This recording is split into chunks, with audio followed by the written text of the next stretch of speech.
do is probably one of the final one, which is actually create the last blueprint, which is this one, the equivalent. We have to create a blueprint that is of a game mode class. So that blueprint, what it does is, if you double click here, there's not much to it. Here, what you have is pretty much a sort of a place where you can put which is the character that you're going to pawn or spawn when you trigger the game. So this is what we're going to do for our next section now. So I'm going to go here into my character blueprints, and I'm going to go here, right click, new blueprint, and I'm going to create off the game mode base.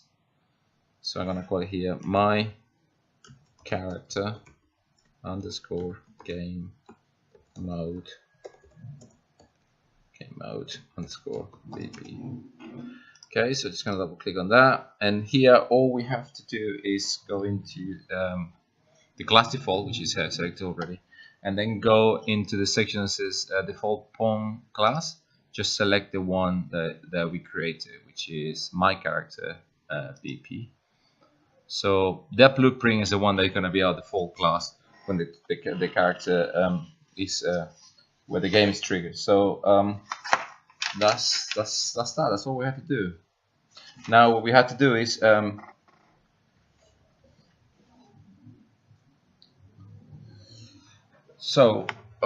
that we have that ready, so it's gonna compile it, save it.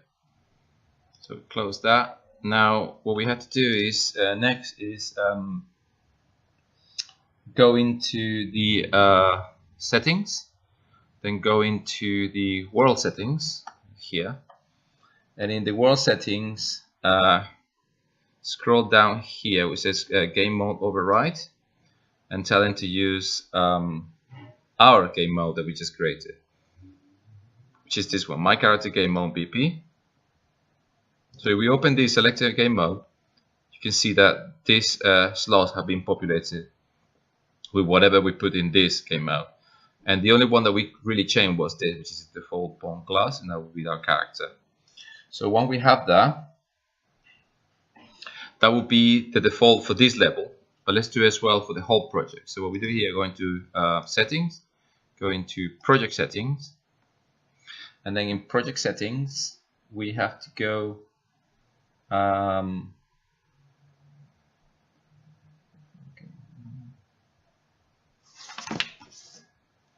we need to go into the slot that says maps and input, map and modes. That's the one. So we go here. If we can find it, maps and modes. And then there we tell them to select our game mode here into the default game mode. So we tell them, you see at the moment it's the third person game mode is this one by default, so we create this one. And that's it. So if you click here, then you can see that everything populates it correctly. So we don't have to save this, so we just close it. Now what we have to do now is we probably go idea we could just drop our character here in the viewport and see what it looks like. So we can go into our character blueprint and then just drop it here. That will be our character. Now if we play here, our character still, the third person is the one that is going to be triggered automatically, so escape that. So what we have to do now is we can take we can probably deselect the character blueprint, not my character but this one, the third person blueprint. So we can probably leave it there for now if we want to, but just because we have one there, we have to tell the system that we're going to trigger the one that we have. So for that we need to go and select the blueprint, which is there already selected, and here in the details there's a section here all the way at the bottom is the pawn section. So we tell here in the pause and the pawn section, we tell them to auto possess player to be player 0. So if we save all and then if we play again, now you see now our character is the one that is coming out now. And obviously at the moment even though it tries to jump and everything because it's pre-built with a class, but we don't have animation to do that. So it's just this effect of up and down. It's just sort of built in with the card, with the class that we inherited from this case. In this case was the character class.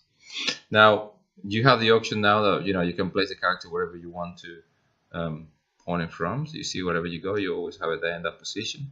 So you can take this and then probably just delete it. And still, if you play, you see still the character is there. So, and that's it. You have your character running. I haven't got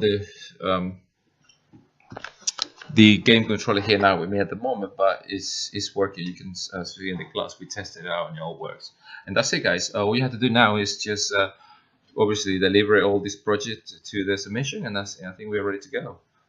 The only thing I can tell you is that you have to record this. I would like to see a recording of this character going, and there are several ways to do it. And I think one of the easiest way probably use the software that I use to record it, which is Open Broadcast, and that's free software. You can just install it and then just record your screen as it plays along, and that's it. 10-20 seconds. That's all we need for that. So that's it for now, guys. Thank you very much. Thank you very much. All right. Bye bye.